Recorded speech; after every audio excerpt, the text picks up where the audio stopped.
사실 이게 조금은 이상한 이야기일 수 있지만 개인적으로 나는 주식 투자자는 이제 패배와 어느 정도 친해져야 한다고 생각을 해. 네, 안녕하세요. 동강입니다. 여러분들과 더 가까이서 함께하기 위해서 오랜 준비 끝에 드디어 오모토 스터디를 론칭하였습니다. 수강생 한정으로 제공하는 이제 단독 비공개 라이브와 리포트를 통해서 저와 제대로 투자 공부를 함께 하실 분들을 모집하고 있으니 더 자세한 내용은 아래 고정 댓글을 확인해주세요.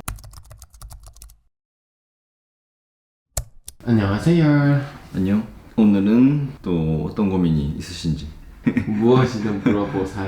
심리상담소로 이용하는 한 명 더 있거든. 4층에 김은석이라고. 며칠 전에 거래하다가 여기 약간 정신치료하는 방 갔다 오고 잘 찾아왔어요. 트레이더들의 멘탈 케어 공간이에요.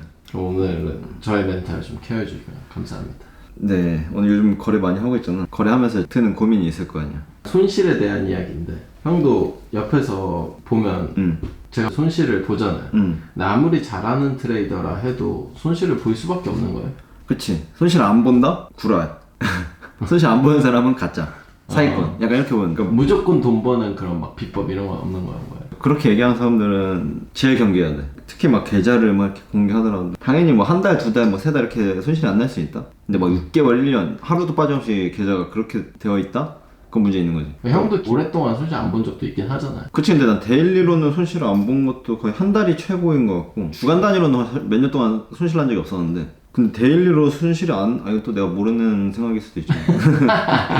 생각해보니까 내 케이스를 예를 들고 대부분의 케이스들을 보면은 그럴 순 없더라고. 근데 아무리 뭐 잘하는 트레이더라도 손실은 대부분 있는 게 맞거든. 물론 이제 막 10만원, 20만원, 뭐 100만원, 200만원 버는 트레이더가 그런 거라 그러면 할 말은 없지만 근데 훨씬 더 큰 영역에서 손실을 하루도 안 보고 1년 내내 거래를 한다? 가능한가라는 생각이 들기도 해. 그래서 뭐 워렌 버핏도 파란불 뜨고 이제 손절도 하고 다 하잖아. 기본적으로 투자라는 게 이제 여러 가지가 있잖아. 적금이나 이제 펀드부터 부동산, 주식, 코인, 뭐 아니면 사업이나 창업이 될 수도 있고. 근데 기본적으로 우리가 투자라는 거는 기대 수익이 높을수록 반대의 손실 가능성도 높아지거든. 적금 같은 경우 이제 리스크가 거의 없잖아. 대신에 수익률도 우리가 막 연 1%대잖아. 근데 우리가 이제 투자를 하는 이유는 좀 더 적극적이고 공격적인 이제 수익률을 원하기 때문에 그러다 보면 이제 당연히 계좌가 손실 구간에 있을 수도 있는 거지. 나도 맨날 뭐 손절하고 다 하듯이. 바지가 너무 올라왔네.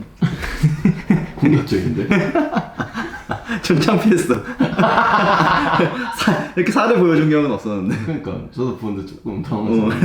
그러면 혹시 형은 손실 구간일 때 대처 방법이나 뭔가 멘탈을 유지하는 방법 같은 게 따로 있어요? 우선은 내가 두 가지로 나눠서 생각을 해야 될 것 같은데 매수 근거가 훼손되거나 매매 시나리오에서 이제 벗어난 경우는 그냥 손절하는 게 무조건 답이야. 예를 들어서 실적 시즌에 어떤 기업 분기 실적이 뭐 어닝 서프라이즈가 날 것 같아서 매수를 했다.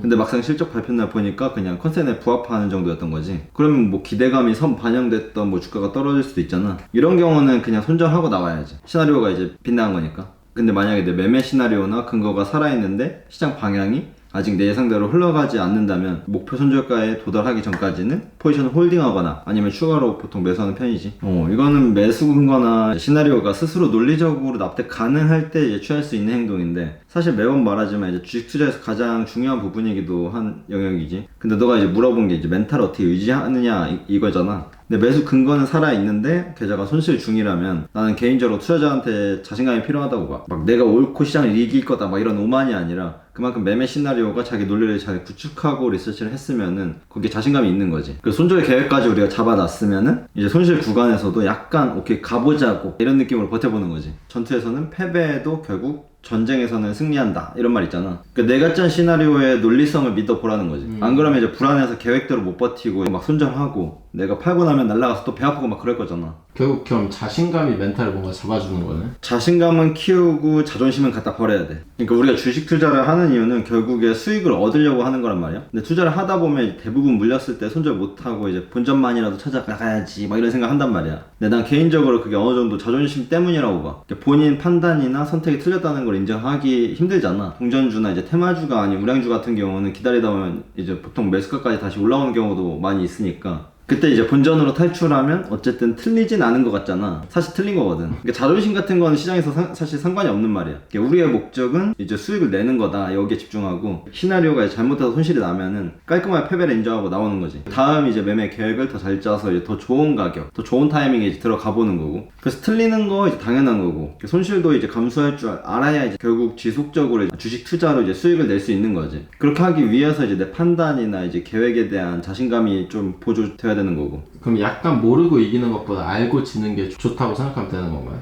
그치, 정확하지.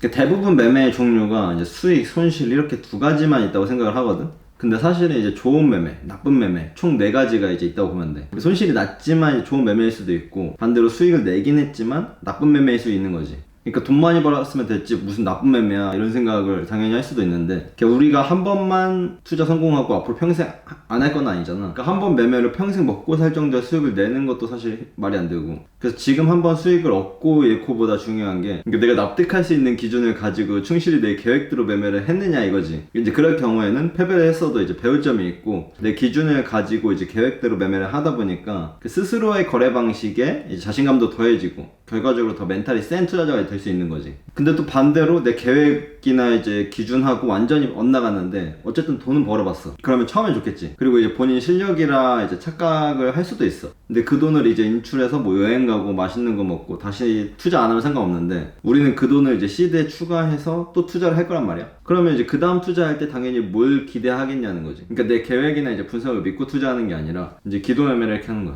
그냥 걸어놓고 올라라 막 이러는 거지. 사실 그렇게 되면 이제 투기에 가깝고, 장기적으로 봤을 때는 이제 배운 것도 없고 돈도 잃고 막 그렇게 된다는 거지. 그럼 손실 그 자체보다는 사실 거기서 배우는 게 더 중요한 거네요. 그치. 그래서 내가 계속 강조를 하는 것도 처음부터 은퇴자금, 매년 부은 적금 이런 큰 돈 한 번에 넣고 투자하지 말라는 거지. 그 소액으로 투자를 자주 경험해보라는 거야. 왜냐면 처음엔 잃을 수밖에 없거든. 그래서 잃을 때 조금 잃으면서 많이 배우고, 얻을 준비가 됐을 때 내 멘탈로 버틸 수 있는 범위 내에서 이제 시드를 늘려가면서 얻어가자는 거지. 그 사실 이게 조금은 이상한 이야기일 수 있지만, 개인적으로 나는 주식 투자자는 이제 패배와 어느 정도 친해져야 한다고 생각을 해. 그러니까 패배를 통해서 여러 가지 배우기도 하고, 손실 때문에 이제 무너져 보기도 하고, 그러다 보면 손실 또한 이제 별게 아니라는 걸 뭐 자신감이 또 생기기도 하거든. 근데 그런 경험이 없이 조금이라도 이제 패배하기 싫어서 막 계속 물타서 평단 낮추고 본전 올 때까지 막 존버한다 막 이 난장 피고 있으면 그게 무슨 투자하고 막 이제 그러냐는 거지. 차라리 그 돈으로 이제 맛있는 거 사 먹고 뭐 여행 가고 자기 자신을 위한 투자를 하라는 거지. 근데 어쨌든 이제 수익의 기회가 열려 있는 만큼 그 손실의 리스크도 열려 있는 게 주식시장이기 때문에, 거기서 우리는 손실을 회피할 것만 아니라 그러니까 맞닥뜨리고 그냥 인정하고, 그냥 졌으면 배울 건 배우면서 또 잘 대응하는 법을 또 배우고, 비로소 이제 그런 다음에 큰 수익을 지속적으로 낼 수 있다는 거지. 네, 난장 피우지 말고요.